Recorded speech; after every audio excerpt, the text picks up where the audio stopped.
Well, welcome everyone to Long Haul FOIA. This is a panel put together that's about using and keeping track of FOIA to complement and guide long-term stories. On the panel today are Greg Pratt, who's a City Hall reporter for the Tribune. He covers Mayor Lightfoot, Lauren Fitzpatrick, an investigative reporter with the Sun-Times, Madison Hopkins, an investigative reporter with the Better Government Association, and Cecilia Reyes, an investigative reporter with the Chicago Tribune. I'm the moderator, and I work for the Better Government Association, and graphic design is my passion. Real quick, there's the speakers. Each one's going to get 10 to 12 minutes to talk. Ask questions, receive answers. We're going to try to reserve this to the end, though. So kind of save it, and at the end, we'll kind of fit in some back and forth. Greg, take it away. Well, first of all, thank you everybody for coming along and talking about FOIA, which is one of my favorite subjects. And if you don't believe me, you can go ask the mayor's office about it. So this is a fundamental This is a fundamental part of my beat covering City Hall. I focus on Mayor Lori Lightfoot, and one difference. Well, one key thing to consider for me, and it's probably true for a lot of you, is I have a beat and it's specific, right? And it's very broad, but it's specific. It's the mayor of Chicago, and what is she doing, and how is she doing it, and how does that work? And so I'm just going to go through some big picture type of things that I do on my beat that works for investigations, and it works for just generally covering a beat. It is incredibly important. First, just as a starting point, anybody watching this, anyone interested in FOIA, you need to learn the exemptions. You need to learn what they can invoke and why. And you have to actually learn them like a lawyer might learn them to best be able to implement a lot of this. And I'll talk about that as I give some examples. But there's a variety of things that when I cover Mayor Lightfoot, and when I covered the South Suburbs, when I covered the village of Tinley Park, that applies. That when I was at UIC and learning how to do FOIA as a student journalist, I've been doing the same things from the time I was at UIC as a 20-year-old kid to the time now as a 31-year-old covering Mayor Lightfoot. I think I do them better and with more sophistication now, but I do the same basic things. There's just things you should regularly be asking for. One, because they might lead to stories, and two, because it's important to train the government that you cover that they need to be responsive to FOIAs, that they need to, that there's stuff you're going to ask for and that you're going to get. So a good example, some examples are travel records. You want to know where people are traveling, their expense records, what they're spending discretionary amounts of money on. Anytime somebody quits or resigns, you should ask for their personnel file and any disciplinary records and any complaints about them. There's sometimes, a lot of times, it's true for all three of those examples. A lot of times it won't lead to anything that's a story, but then sometimes it will, and it'll shock you. There's things that you can ask for on a regular basis that are important with emails. You should always, so I cover Mayor Lightfoot, and then you can take a scenario that's a very real scenario, which is Anjanette Young, where about a month and a half ago, it became this big scandal and crisis that the mayor had been told about a raid, and that the city tried to cover up a video by preventing CBS from airing it and by not giving it to Anjanette Young. I currently have a FOIA in for all emails related to Anjanette Young and to that situation. When the teacher strike happened in 2019, I filed a variety of FOIAs for emails about the teacher strike. You can imagine that for a variety of scenarios, for the civil unrest that happened last year. But it serves a couple purposes. One is it gets them in the practice of understanding, I'm going to be filing FOIAs and you are going to comply, or else I'm going to take you to the AG and I'm going to beat you. And I have taken them to the AG and I have beaten them at this point repeatedly. I think like any government, they don't always learn their lesson the first time or the second time, but I think they're starting to learn their lesson. And the point is that you have to know, you have to be asking for things, and you need to be challenging things, and you need to be asking for things on the front end so that you can get them. A good example of, and this is just, and my beat, right? Like anybody with a beat, anybody who has a beat is busy day to day. Every day there's new news on my beat. So I have to juggle holding the mayor accountable for long-term and midterm things with what is she doing on any given day. And I'm able to do that by tracking my FOIAs and by putting in requests related to a bunch of stuff. And then you set it aside. And then when it comes back, you go. Sometimes when you go and you focus on that, I mean, when it comes back. Sometimes, of course, I have to nag them. You will do a lot of nagging in your job if you cover a beat and you do FOIA. You probably have to do a lot of nagging if you don't have a beat and you're just looking at something. But when I was in college, and I like to tell this story as a good example of a beat, is I saw my beat as covering UIC and covering issues at UIC. And I remember I asked for the chancellor's travel records. I just wanted to know, is the chancellor of UIC going anywhere, and where is she going? In the best case scenario, she's charging the university to go to vacation in Greece or something crazy.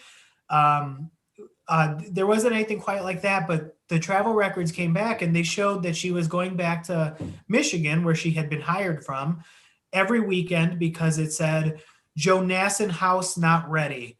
And I said, well, what the fuck is Joe Nasson house? And I had no idea. I'm very, that's a technical term, that's a technical way to ask that question. But I said, what is Joe Nasson house? And it turned out that there's a house for the chancellor that is paid for and owned by the university that was donated by a very wealthy surgeon. And she didn't like it. She thought it was, it's a real mansion and it was real beautiful, and she wanted to renovate it, and they spent hundreds of thousands of dollars renovating it, not because they needed to, but because she wanted to. And I did a story in college, just looking at that decision in the context of there's all these budget cuts, and they're raising tuition, and they're cutting classes, and they're expanding class sizes. And here they are doing a discretionary renovation because the chancellor doesn't like the house, and they're spending hundreds of thousands of dollars on it. Is that the, and it was a good story. People cared about it at UIC. The Tribune did a better version of it like 2 years later. But it was the same basic story. And that came out of using FOIA to just regularly be asking, what are they doing and why? And that's just something that you have to do when you're covering a beat and you're using FOIA. There was an interesting example where when I covered Tinley Park, and I'm giving you these examples because it may sound like obvious, but it's real. It is real that you have to be doing this to find stuff. Because sometimes you'll get a tipster, and then sometimes you'll find things by accident or by design, by accidental design, because you're just searching all the time. When I covered the village of Tinley Park, I would look at the the city of Chicago is like this too, and so are the suburbs, where for the very, very big bills, they have to approve them in a separate vote. But settlements and different bills, they can just approve by consent if they're below a certain range. So I would go through the village of Tinley Park's expense reports every month to see what are they actually approving, what are the smaller items that they're approving. And I remember I saw that there was a supervisor who was who was sent to they paid a few $100s for a quote managing emotions in the workplace class, which of course is anger management. And I said, well, who's got an anger problem aside from me and all of my colleagues in the press corps? And they said, and I found out that it was and then a few weeks later, they fired the 911 supervisor, the person in charge of the 911 center at the village of Tinley Park. And so I filed a FOIA for the disciplinary records, and they gave this person a $93,000 settlement, and they said, we're not going to talk about it, about what's in this settlement, or why we're firing this person. And I said, well, that's bullshit. You have to file, you have to give that up, because disciplinary records are FOIAble, period. It doesn't matter if you told her that you're only going to give it up if a court orders you to, you're going to have to. So I took it to the AG, and it turned out that this person had a history of absenteeism. They had a history of abusing workers. They had a close personal relationship with a top village official, which is partly why they were able to get such a sweetheart deal on the way out. And that was something I found just by accident. And what that ended up leading to, funny enough, was a lot of tipsters came to me and said, hey, you found a story. Here's some other stories. Here's a lot of good stuff. And, before I covered Tinley Park, before I covered the city of Chicago, I covered Tinley Park. And it's kind of ancient history because it's 2014, 2015. But I did a string of stories about the village of Tinley Park and insider deals there that all kind of sprang from this exercise of looking for expenses on a regular basis. It generates a story, and then it comes out. I think I would guess my colleagues have had similar experiences here. I don't speak for them, but I know that if I cover that if I have dirt, and I don't like the word dirt, if I have information about things that are wrong happening at Chicago public schools, I know that Lauren Fitzpatrick can do that story, and she has done that story, so I might call her as a tipster and say that. And so that's something that I have found both with City Hall and with Tinley Park and with the South Suburbs. So, and it's just true on a beat. Once people know that you'll do a certain type of story, they will come to you, and it snowballs. So my big exam, and then the last thing I'll say on this, generally on training your government to be responsive to FOIA and in being disciplined yourself. So related to the 2019 teacher strike, there was an email that the mayor released to me that said, it was an email from one of her senior advisors, and it said, confirming our agreement. And they completely redacted it, and they said it was a preliminary draft or legal advice or some mumbo jumbo. And, I went to the AG and I said, that can't be a preliminary draft because it says confirming our agreement. An agreement is final. You can't have a prelim, and it turned out that it wasn't even a matter of, there was no gray area there. It was total BS. It was a thing where one of her staffers said, I'm going to bet, I bet we have a bet that the strike will it go past Wednesday? And I bet this, the chief of staff bets this, the mayor bets that. And, they covered it up and they lost with the AG, and it was a pretty embarrassing story for them. The mayor, of course, said, oh, I didn't have a bet. This guy sent a stupid email and he's sorry. And, do you believe that? I don't know. That's their story, but they learned a lesson there, and I use it regularly with the Attorney General, and I say, this needs to be reviewed because the city has shown that they will abuse FOIA. And to be clear, that's one of the most horse crap things I've ever seen a government do. There's no basis, there's no debate. Sometimes when you're arguing about FOIA and exemptions, there are gray areas. There are points where they're not necessarily wrong. They're not necessarily right. Your job is to advocate, and their job is to advocate. And they should release everything if it's a gray area, from my opinion. But it's not total crap. It's not evil. It's not sinister. There's different things going on. In this one, it was total nonsense, and I think they learned a lesson because they got beat up over it. But so there's just a variety. There's just in closing, there's categories of records that you should be asking for, because you're going to find things, because you're going to teach them that you're serious, because you're going to build your skills. And so when it comes to, I am glad personally that I had a fight with the village of Tinley Park about disciplinary records involving the 911 supervisor, because I was able, 8 years later, I can apply that to the city of Chicago. And so there's just when you're doing things, there's things you do in the short term. There's things that don't generate a story in the immediately, but that become stories later. And it's on a beat using FOIA is all about being consistent and regular and going after it. So I think I'll turn the mic over. All right. Hi. I want to just say off the bat, this is weird because I can't see anybody out there. I can't read the room, but I'm really glad you're all here. I'm really happy to be here. Trying to share my screen here so I can get in the presentation. I don't disagree with anything Greg said, and I come to this as someone who learned to do investigations also while managing a beat, the CPS beat. So one more second here.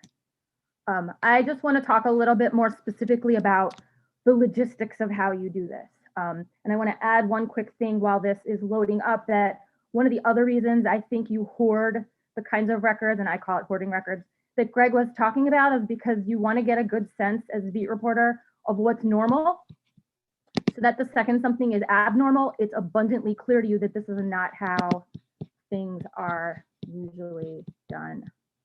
Pardon my idiocy here.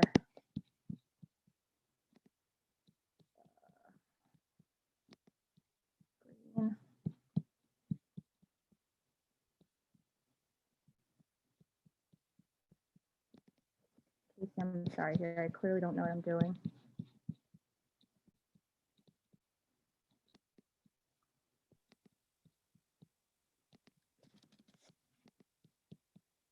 Can I ask you to take over the slides because I clearly can't handle this? You're on mute, Casey. Yeah, I got it. Let me do this. All right.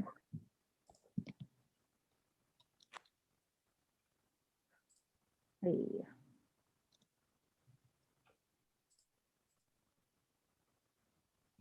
All right. Okay. So that's me. Go ahead, click, please.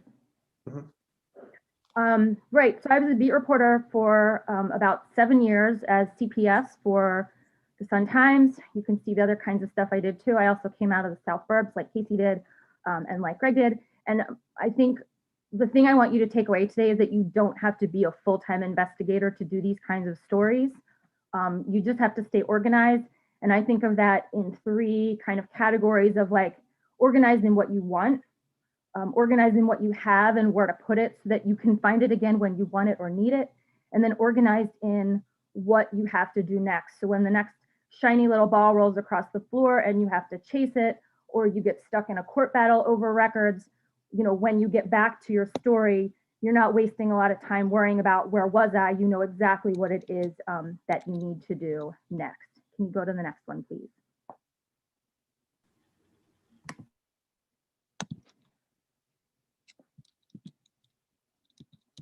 Oh, I can go to the next one. Nice. So here's the first investigation I did while I was on the CPS beat. I got this tip that a board member was heavily invested in companies that CPS was spending a lot of money on. I mean, millions of dollars on all this ed tech stuff. It turned out that the similar things were happening over at charter schools, which she had some authority over too. So, you know, this was a story that probably start to finish took between 3 and 4 months to gather all this stuff. Granted, this was not a thing I stopped and for 3 or 4 months, this is all I did. But I mean, I put in some of the things I was looking for because FOIA is hardly ever the whole process. It was clips, her business website, these FOIAs, information about the companies. She ended up stepping down. She did not care for the public scrutiny of being a board member that she did not have to undergo as a private businesswoman. Okay, and then here's another one that came off the beat. This poor child at Kennedy High School drowned in the pool at school. You know, our Wire wrote a little thing when he died. The Wire wrote a story again when his family filed a lawsuit. Those are very normal sort of news stories to do. Once I saw that he had autism, I started to wonder if his drowning was connected to major cuts in special ed that were being made at CPS. This story also took, you know, between 6 and 8 months, again, while doing a lot of other things. But here's some of the stuff that I started to gather. And then I learned, somebody told me, an editor or something, that this amazing, lovely reporter named Katie Drews at the BGA had started looking into this too, and they partnered us up. And we wrote about all the things that adults did wrong at this high school in this pool room that resulted in this poor child drowning. Okay, here's some more beat reporting. We've got Janice Jackson, who, while Forrest Claypool was in charge, like just came up through the system as a teacher and a principal, and the public didn't really know a lot about her, unlike previous CEOs that had had these long public track records. So when it looked like Mr. Claypool was maybe getting himself into some trouble, I just started gathering string on, who is this person? She was a teacher. Let me get her personnel file. Oh, she got her doctorate at UIC. Well, let me see what I can learn from them too. So I could get her thesis. And on page 2, I promise I read the thing to see what her, what her expertise was. But on page 2, it was dedicated to her baby brother, who she said she missed. And then it was like, what happened here? So over the next 6 months until she became the CEO, I pulled clips which showed he had been killed, pulled his morgue file and police files, which showed that he had died protecting their mom from a robbery in her house, which was just so sad and awful. And then just put her in a new light as she was going to take over a district where a lot of kids have experienced violence and loss. I can't say that she loved this story. She did not love this story. But I felt like it gave important insight into who this person taking over CPS was maybe going to be. So like, this is my job now, this is my life now. And this is super typical at the Sun-Times. Breaking news happens and we go from there. So I get thrown into the story like a lot of people after Alderman Carrie Austin's office was raided in the summer of 2019. Somebody gets their hands on the subpoena. It was not me. It was not me. Who are these people? That was the immediate assignment. And then how is Alderman Austin connected to them? Because clearly there's some federal investigations going on here. So we looked at, who is Carrie Austin? Literally, who are all these people? They've done a bunch of work with the city. She's got a very large family. They have a history of very troubled finances. Her chief of staff did this deal with this thing called the Cook County Land Bank I had never heard of. This tiny little agency that did not get a lot of press. This other family, these niche-offs are also listed in the subpoena. Well, wait, they've got ties to the land bank too, because they're involved with this Chester Wilson chief of staff. We just went from there. More examples of stories we did. This is just us wondering, what else did the land bank do? Then who is making these decisions? Let's look into see who he is. So now let's get into like the actual logistics here. And here's my system.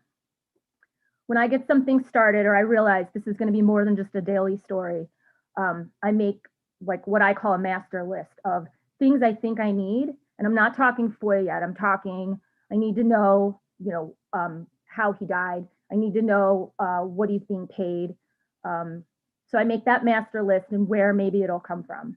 And then I keep a master list of FOIAs on that topic. And you're looking at that list right now with super shorthand about what it is, the little numbers of the land bank, like the FOIA numbers they assign. So when my partner, Tim Novak, asks me, hey, did we get that thing? Or where are we in that? I can look and see, yes, we did. Here's when it's due. These will evolve and grow. Like, you're not going to nail this the first time. As you learn more, you're going to add to it. And then I mentioned here that you need to find/call either your Sherpa in this world who helps guide you through, or the tipster who gave you this in the first place, or you find an expert or a former staffer so that your list gets smarter and more effective. So this is my process, and you'll figure out your process, but this is what works for me. I put each FOIA literally into a Google Calendar item.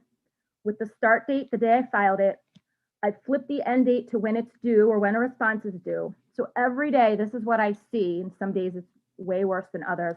This was from February of last year, of what is pending, what came in, what's still going. At the bottom, you see little reminders. Look, FOIA for JKJ schedule previous month. There's an automated reminder to me that it's time for me to get Janice Jackson's schedule, and it's time for me to get CPS's hires and their last days and stuff.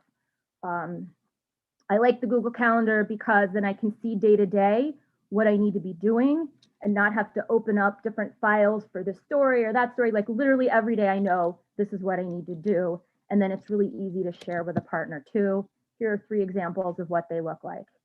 The one on the far right is one that went to the AG. So the Cook County FOIA numbers in there, the PAC case numbers there, everything I need.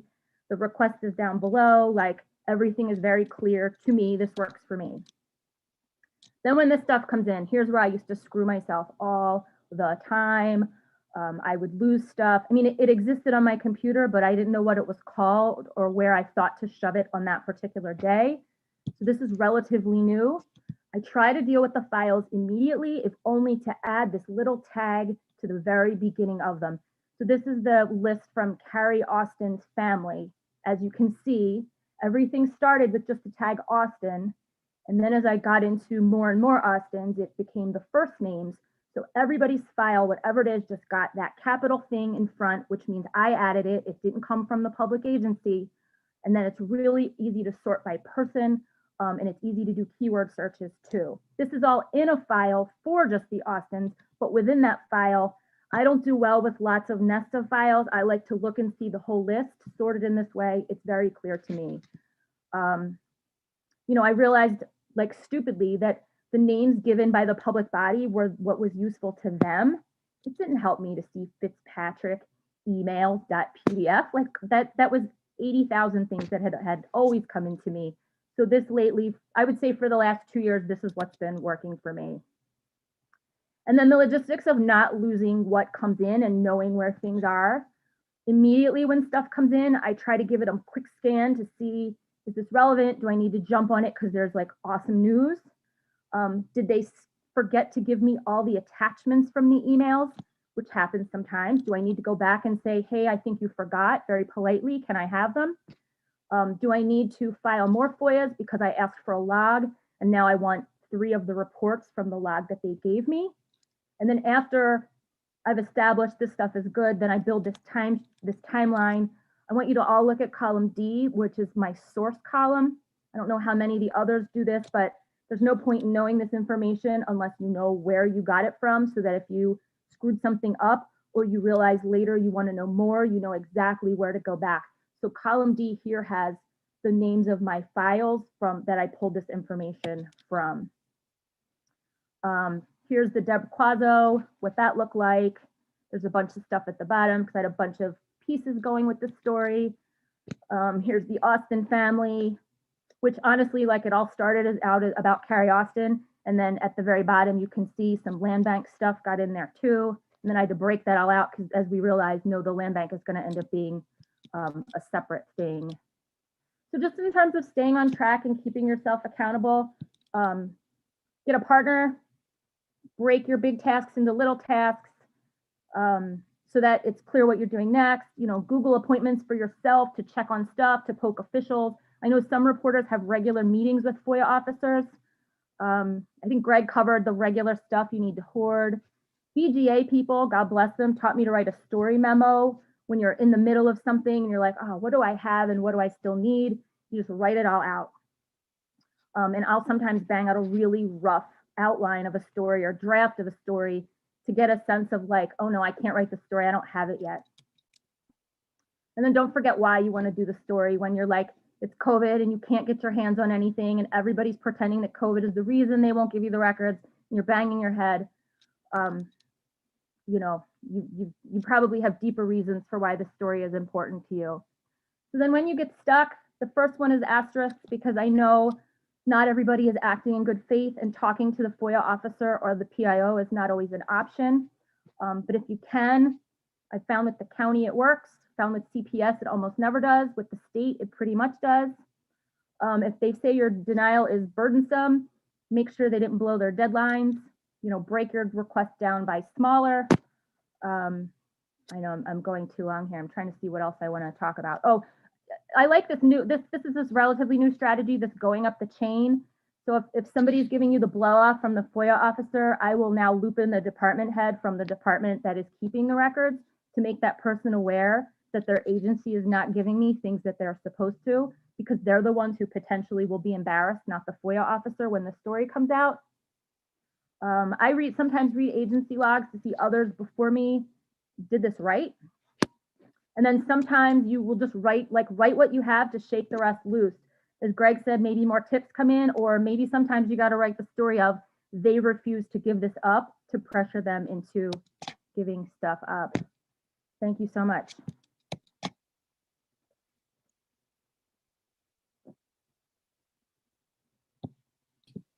Okay, let me get this going.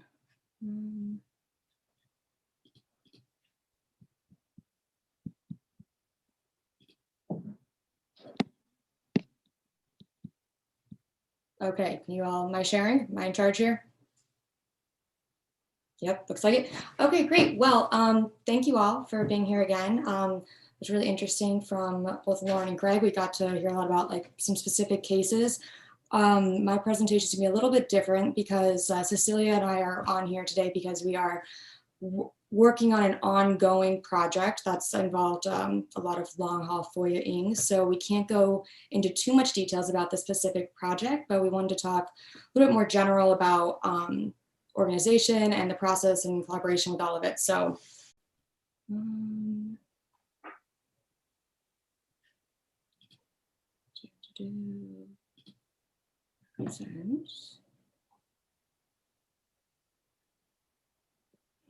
okay, well, I'm not seeing the option either. So maybe Casey, you could take this one over again.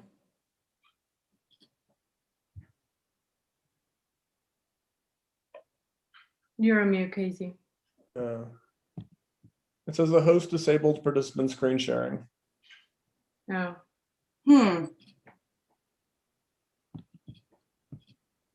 Well, I don't understand why this try works. one more time to see if I can do this. Oh, there it is. Success? Yeah. Great. Yeah. Okay, onward. So like I said, we're talking about organization and kind of dealing with this, keeping your own personal system going or merging it with a partner. So the first thing I wanted to go over was, that everybody has their own individual system for how they track FOIAs and it works for them. And when you bring on a partner to something that you're working on, you obviously need to figure out a system that works for both of you. I also think it's important not to abandon your own system if you are, very dedicated to it and like reliant on it, which I certainly am. And so because of that, I've had to adapt with it, but also Cecilia and I have learned that it kind of works best to keep your own system going, but make sure that everybody has access to everything so that if there's any sort of issue and she needs to see something that's relating to our project, she can do that, but it still allows me to keep my workflow going. That works. And then the last thing I wanted to say, which we'll get into later, is kind of how to organize when we're talking about really a lot of FOIAs for one project. And so to give a little information on what we're talking about here, the story that we're working on has to do with about 150-ish like individual cases that we knew we wanted to FOIA at least 3 different departments for each one. And so it was going to be a very long-term process from the beginning. And so one of the things that I did from the very beginning was I made agreements with the FOIA officers about how many cases they would be willing to handle on each FOIA cycle. And I got that to be agreed in writing. So that way I could plan out exactly how long it would take me to get to that 150 or whatever mark it was. And so that when I had already gotten started with that, so that when Cecilia and I started partnering together, it was easy to kind of pick it up and get moving with it. So one of the first things I want to show is just my personal FOIA tracking system, which is nothing fancy. I'm sure it's something you all will see from a million other people at this panel, but I just have a Google form where every time, no matter what, when I file a FOIA, I have a bookmark of this on my computer and I just go ahead and fill it out consistently. And this would be the system that Cecilia doesn't use this, but it's something that she could have access to. She needed to see it for any reason. And I know that it's something I've committed to, so I'm never concerned that I'm missing something anywhere. And this is just what it looks like. If no one's used Google Forms before, if you haven't, it's very simple. You can set it to just go up to a Google Sheet. And this is my Google Sheet, and I have set it up so that's kind of cut off. Great screenshotting I did there, but I automatically give an ID to every single one of my FOIAs. And so that way, that is something that I can track. I use that ID number in a bunch of different places.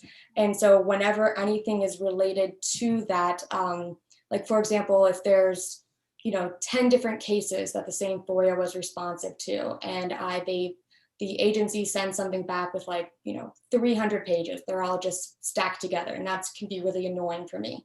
I know that I want to keep that in its original file somehow, just to make sure that anything got corrupted or whatever, I could go back and see the original file. But I also like to be able to break things up and put them organized where they make sense. So when I'm working on, these 10 different cases, I can break up that PDF and have the 10 pages from the 300 that go to this one here and there. And I use these ID numbers over here everywhere. I use them in all sorts of file names, anytime anything is related to that FOIA, so that I can just always have it very consistent and know where it came from, and if I have to go back and look at something initially. So after I do that, one of the things that I really use, I'm a big proponent of, is Evernote. I use it all the time. And what I think it's great for with FOIA is that you can email, if you have an Evernote account, you get an Evernote email address. That is a place that you can forward emails to, and it automatically stores it in Evernote in the place that you want. So I have my Evernote email address saved to my address book, so I can just say forward to Madison Evernote. And in the subject line, I use that same ID that I got on my Google spreadsheet. And you typically do whatever the agency is. This one happens to be 311, and I tag it at FOIA, and it will put it in a FOIA notebook for me. So this is where I really don't go into this that much. This is what it looks like at the end to look at these. But if there's ever a time when we're sitting around thinking oh, hey, remember that FOIA we filed 10 months ago? It's very easy for me to be and go and see exactly what the email thread was and what the original, files were, which is great, again, because I like to break up all my big files, like I said. So if there happens to be a time I'm looking through it, I'm like, oh, damn, it looks like I'm missing a page or something, I can go back and double check that very easily. And again, this is something that Cecilia, my partner, does not use this program, but it's something she has access to. So it's something that I wanted to keep up for me, because I know that I would go insane if I just all of a sudden, diverted from what I've always done. I'm very moved like that. But hypothetically, she has access to all this, so she could go in there and do the same. The next thing I want to show is how we kept track of things on an individual basis for the cases. And Cecilia is going to get into this a little bit more later and exactly what we used our spreadsheets for and stuff. But in addition to organizing things by FOIA, we also had these 150-ish cases where we knew we were FOIAing for the records for each one. So this is a Google sheet that we separately use just to keep track of it. And again, you'll see I would write in things like the FOIA ID number that we used and things like that. This would be our communal kind of place to go to with it. And one of the things I knew from the beginning I wanted to do with this is create a very uniform case file for every single incident we were looking at. And with the numbers we were looking at, that was just going to be such a pain to do with Google Doc, and very doable, but just would be tedious to have to go in every single time and say create new folder, create new document, all that. So what I ended up doing was using Zapier. You guys have used it before. I'm sure there's a million ways to do this, but I did a free trial with Zapier and then backed out very quickly. And so I can't see it anymore, but this was a screenshot from then that allowed it so every time I added in a new row to this spreadsheet, it would automatically create a new folder.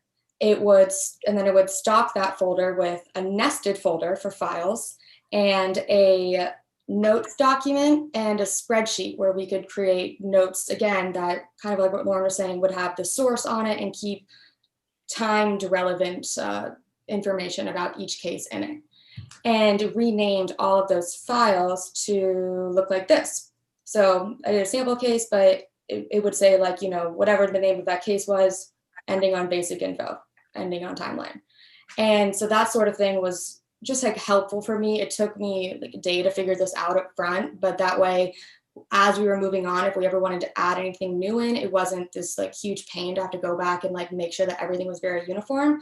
And in the end, I'm really happy that we have everything like super exact, so that when you're dealing with that many cases, it's so easy to just, you know, be lazy for in one day, and then you can't find the case and it's a huge pain, and you just gotta, I think, commit upfront to the organizational system you're gonna do. And then this is the last thing I should say is going back again to just obsessed over these ID numbers I give myself, which is, you know, very anal with it. But when I break up the PDFs and I put them in the files folder for each case, I still will put in every single file name my original FOIA number. So I'm always keeping track of where it came from, what other files it was FOIA'd with, anything like that. And yeah, do you wanna stay with your control of it? Because I don't know if I can figure it out. And I know we only have 15 minutes left, so I'll keep it fairly short.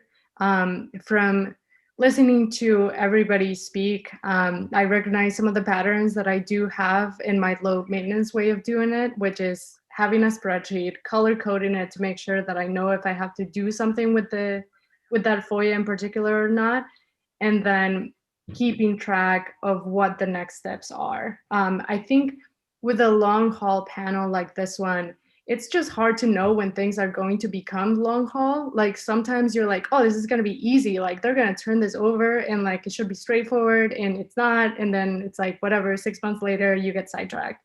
So being organized with it, definitely a must.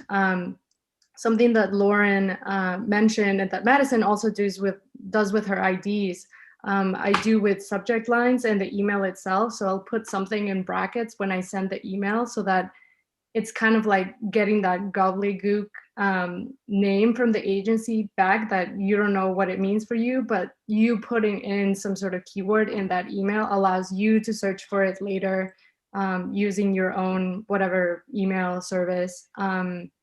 I think, you know, when people say you're gonna want to do this over a long period of time, or you're gonna want people to get used to you filing FOIAs, it's like, okay, what does that mean? It means for me that if I know that I'm interested in a topic, the first thing I will do, and I know that Greg can speak to this because I once asked him, you know, you filed this FOIA, like, can I see it? Is I'll FOIA for a log of the agency I'm interested in to see what other people have asked. Oftentimes I do this when I'm just hitting a wall with that agency and I'm not getting something back that I think should be fairly straightforward. But I think it's also a very good place to start because you know, without really putting in the work that all the other reporters have done to file those FOIAs consistently, you're already getting a pretty good understanding of what they're used to, what their volume is, and what they're responding to. And it's not necessarily to get like a, you know, I don't know, like a leg up or something. It's so that you really do know what kind of FOIAs they get, what they're used to answering, and that you can have a conversation with the FOIA officer that you're going to be FOIAing regularly or that you're going to be FOIAing period, because you don't know if it's going to be regular. So I would say FOIA for the log. When you FOIA for anything in particular, even if you don't think it's going to become longer term, like keep it organized, and then make sure to follow up with that person. Like you don't know if you're gonna have a project coming out of one FOIA. So you wanna make sure that you speak to whoever answered your request. Like this is very crazy to do when you're juggling different things, but like, even if you don't think that, like if you're only gonna sink, you know, 20 minutes or something talking to somebody about the FOIA you got back, that's still 20 minutes you spent establishing a relationship with them, you know, letting them know, hey, you know, like, what does this mean? Whatever, like you might be requesting other things. This is kind of like what informs my understanding of doing things regularly. And I know other people do this as well. I think one of the other best tips I got for like regularly FOIAing from other people has to do with putting in a number on however many emails you're sending to that particular person if they're not responding. Something about seeing that number going up like gets people to like want to respond to you. It's like following up on my request, 1, like following up on this thing again, like 2, like I'm still interested in this, like 3. I think doing those sort of shortcuts has helped me get information in the past. And then on the topic of partnering, I would say, Madison had a great system, like set up, organized so that we could, FOIA consistently and know what the other person was doing. The main thing that, there were many things that were helpful about this, but the main thing that I relied on was keeping keeping the date that we last did something on up to date, because we need to know that we need to be able to rely on the last thing that we did so that we know how to move forward. So if there's anything, if you don't think you're going to be able to keep something sophisticated up for so long, at the very least you want to keep a log of every interaction you've had regarding a certain FOIA. So you got it, great, you talked to this person on this date, they said this, we filed this on whatever date, we reviewed it, just make sure that at least the date that you last did something with it on is updated. And then there are questions that are coming in already, so I can shut up and we can start answering them, if that's good. If I could just jump in with one comment that I really love that shaming comment of this is the following up second time stuff. Sometimes I will, so if I've gotten 100 emails in response to something via a government body, I might come back to them and say, well, I'll keep track of how long it took them to respond to a certain type of FOIA, and you can use that to shame them. So if one email FOIA took 100 days, which is a long time, but it took 100 days, and then they have another one that's dragging on 150 days, you can come back and say, well, I know you can do it, so because you've done it. And so what's the problem here? And it's a good shaming mechanism. And a lot of what we do is being debt collectors and shaming people who are being kind of deadbeats about it. It's also, helpful to even give them an example of other agencies. I know I did this a lot when, again, I knew that I was going to want to gather a lot of information for a lot of different things for the same thing. I would just send them a sample, because they say, we don't know what you're talking about, but sometimes, sure, maybe they don't know what I'm talking about. So here's what Chicago did. And, they were able to give this to me because it's public. What do you have to say, town of Cicero? Okay, cool. So I don't know who wants to take questions. Casey, do you want to read them? Should I read them?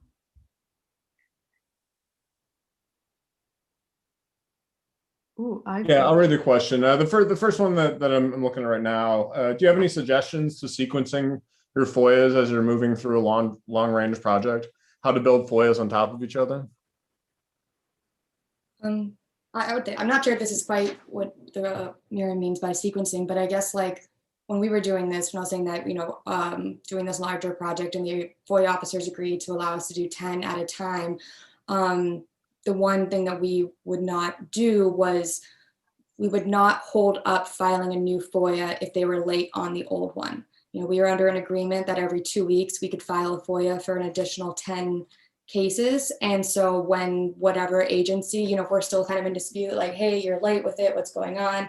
It didn't matter, we'd still file that new one. I'm sure if that is answering that. I would say, when you're starting out, I guess it depends on whether you're trying to cast a very broad net or you're trying to go in very narrow. But in terms of if I'm looking at a specific individual or set of individuals, then I would try to get, personnel file kinds of things first. I would want to get out a log, a request for a log of emails as quickly as possible. The ones that are going to provide kind of foundational information that are going to help you get more specific as you get on are the ones that I kind of get out first. But it's not a process exactly. It's more those are initial ones I would send out. But then as you're reading through every word of what comes back, it's just going to spark. As you have more questions, it's just going to spark more. You're going to learn that the person works somewhere else you weren't aware of, and then you file that one, for example. Yeah, I would say also that before, you should be filing your FOIAs regularly, always. But I would compliment them by talking to somebody in a kind of like very friendly sort of interview, like, tell me what you do for your job, and then make a mental note whenever they mention creating a record or accessing a record or updating something, or like, where do you jot this down? How do you know this? How do you know like where this lives? So that by talking to somebody about their day-to-day, get a sense of like what kind of paperwork they're generating as they do their jobs. So maybe that helps. Natalie has a question that says, any tips for organizing files based on relevance to the article? I imagine the files get overwhelming pretty quickly. Yep. I'll say that's another one that sure there's a bunch of different ways, but I like in Evernote, you can just like tag things based off of projects. And so I do that pretty frequently. And the same thing, I'll go into like my Google Sheet and just kind of categorize them to see. So if I want to see like everything I've done on recycling, it's like very easy just to pop up.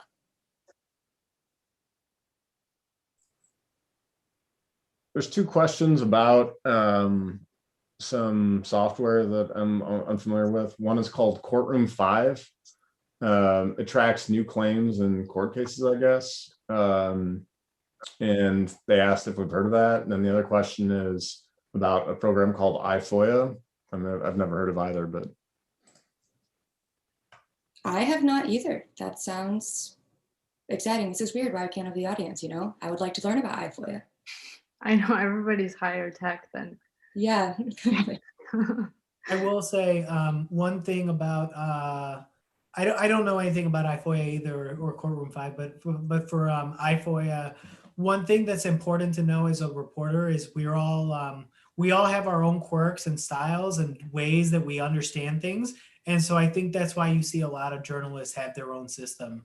Whereas, Madison's Evernote process, I can see it and it looks brilliant and well done, and it would not work for me.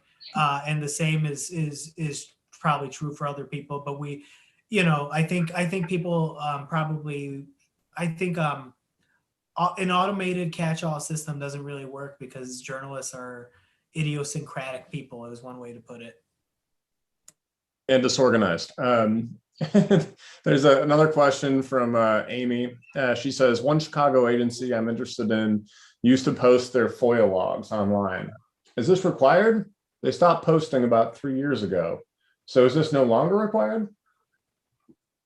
Go ahead. I never thought it was actually required. I mean, what's required is that the FOIA log is a public document. So what the agency chooses to do with it is they have to hand it to you if you ask them for it, but I don't think there's anything in the law that says that they have to post it. So, sorry. Yeah, that's one of those things they say is a good government tool is we post our FOIAs, and it's actually a lot of work for them that they don't actually want to do all that much, and so they don't end up doing it, is my experience. But it is a decent amount of work to update, and some FOIA officers are much more diligent than others. It's a great tool though, so you should always request it. I think.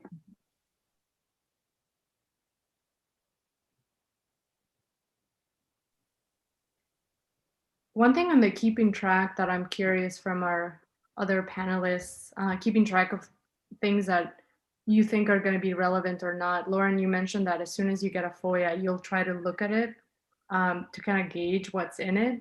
Do you have a process for that? No, I mean, I wish I could say that I did. There's sometimes there's some sticky notes.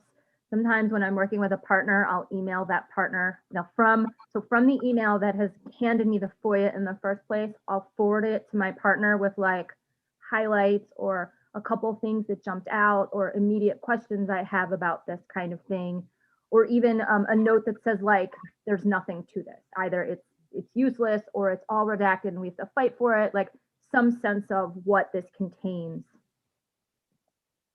But it's I'm pretty lo-fi too. All right, we have a question from Anne Marie.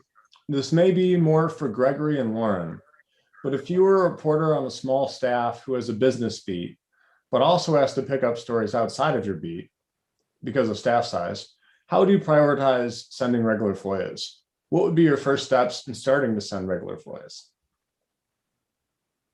and I'll, both me and Lauren worked at the Daily Southtown, and she's at the Sun-Times and I'm at the Tribune, which both are bigger papers, but still have seen staff cuts. But when I was at the Southtown, I had to juggle other stuff as well. I don't know how everyone else feels about it. I think sending a FOIA, you can be thoughtful and you can think about it and you want to think about it and be thoughtful, but it doesn't take that long to just throw it out and to draft the FOIA and then move on with your day. And the more time consuming part is when you have to fight for something more, or when you when you're reviewing the records. But I would say it's just like it's just something you do. You just start filing a FOIA and then you forget about it till, you make sure that you need to come back to it and make sure that they don't just completely ignore it. But you file and you move on until it comes back. I think when you're first getting started, if you're picking up a new agency or there's been a change of administration or something, I want a list of everyone who works there and their title. I want everyone's phone extension. I want everyone's email address. I would say once a year I file for something like that. An organizational chart if it's not on the website, so you know just who all the players are and who's in charge of who. And then I don't know, I've got a couple of regular ones I do too. Like I know ethics filings are due every April for CPS, so I set a reminder that every April, 3 days later, I want to file for those. Once a month, I try to get calendars of everybody. So I guess when you're first starting out, like you might just try little chunks of stuff to see, can I have a month's worth of whatever? Is a year too much? Like that kind of thing. And then just start building this into your habit. But if you're not filing FOIAs like every week, you're like, you should be. That's what I'll leave it at that. You should be filing several FOIAs every week.